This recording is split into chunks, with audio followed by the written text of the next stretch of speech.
ընկալում ի վերջո նաև ոչ միայն քաղաքական գործի չէ կալանավորված, այլև անչափահաս երեխաների հայր։ Եկեք ես դատարաններից եւ դատարանից սպասելիքներից չխոսեմ, դա անշնորհակալ գործ է, իսկ առաջին հարցին, այսինքն ինչու այս ամենը տեղի ունեցավ, դրա երկու պատճառ կա։ Առաջին այն է, որ Դավիթ Համբարձումյանը երկու անգամ ԿՊ-ին հաղթել է։ Եվ դա իրենք չեն ներում։ Հաղթել է եւ բացի հաղթելուց անկախ իր բոլոր հարազատների, ազգականների նկատմամբ ճնշումներից, հետապնդումներից, ապօրինություններից, անկախ այդ բոլորից ինքը պայքարել է ու հաղթել է ԿՊ-ին։ 1. Երկրորդ, հաղթելուց հետո մնացել է աներեր։ Շարունակել է պահպանել իր մոտեցումները,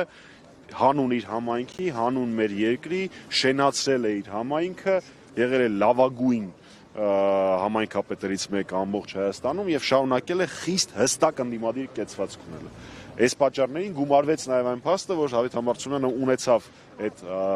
համարձակությունը, քաջ գիտակցելով թե ինչ է իրեն սպասում, համաձայնելու լինել պատիվ ունեմ խմբակցության իմպիչմենտի թեկնածուն, հետո նաեւ մյուս ընդդիմադիր խմբակցությունը միացավ այդ գործընթացին։ ԿՊ-ն վախենում է ուժեղ մարդկանցից։ Հետևաբար ԿՊ-ն վախենում է նաև Դավիթից։ Ակնկալիքներից չեմ խոսում, մենք խոսում ենք անչափահաս երեխաների ծնողի, հարգված համայնքապետի, հարգված մարդու, հարգված հայի մասին, որևէ կասկածներ ունենալ իր հետ կապված աբսուրդային է, բայց կասես թե դատարանը իմ հետ նույն կարծիքին չի մինչ այսօր։ Մենք հստակեցում Համբարձումյանն իզոլացնելուց հետո տեսանք ինչ արագ ստացվեց Մասիսում եկեղեցու շուրջ մեկնարկած փաշինյանական օրակարգի այսպես հաջողությունը, այսպես կոչված հաջողությունը, որովհետև իրենք դա դիտարկում են հաջողություն, ամեն գնով փաստորեն առաջնորդը նախկին չի փորձում լքել իրեն հատկացված տարածքը։ Գիտեք, քանի դեռ կարգալույծ չեն արվել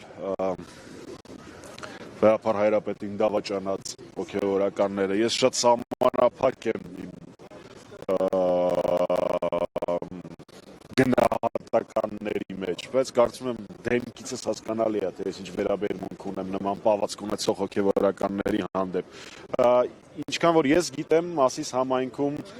աջակիցներ այս հրաշքներից որևէ մեկը չի ունեցել, հենց Մասիս համայնքի բնակիչների, այնպես որ պարոն Համբարձումյանի համախոհները, բնակիչները, որոնք իրեն ձայն են տվել մի քանի անգամ շարունակում են աներեր մնալ մեր Սուրբ Առաքելական եկեղեցու կողքին, իսկ ինչ վերաբերում է առհասարակ գործին, թե ինչ հափշտակությամբ այո ասեցիք ձևակերպվեց այս ամենը, Դավիթ Համբարձումյանի փաստաբանական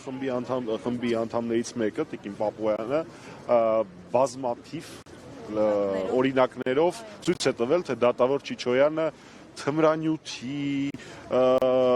հրազենի ապացուցված կիրառմամբ, ծանր մարմնականով նմանօրինակ լիքը ծանրացուցիչ հանգամանքներով նմանօրինակ գործերի պարագայում ինչ վճիռներ է կայացրել։ Հենց Դավիթ Համբարձումյանի պարագայում այդ վճիռը այլ էր։ Հուսանք, որ վերաքննիչ դատարանը մեզ կզարմացնի։ Ես այդքան մանրամասներին տեղյակ չեմ։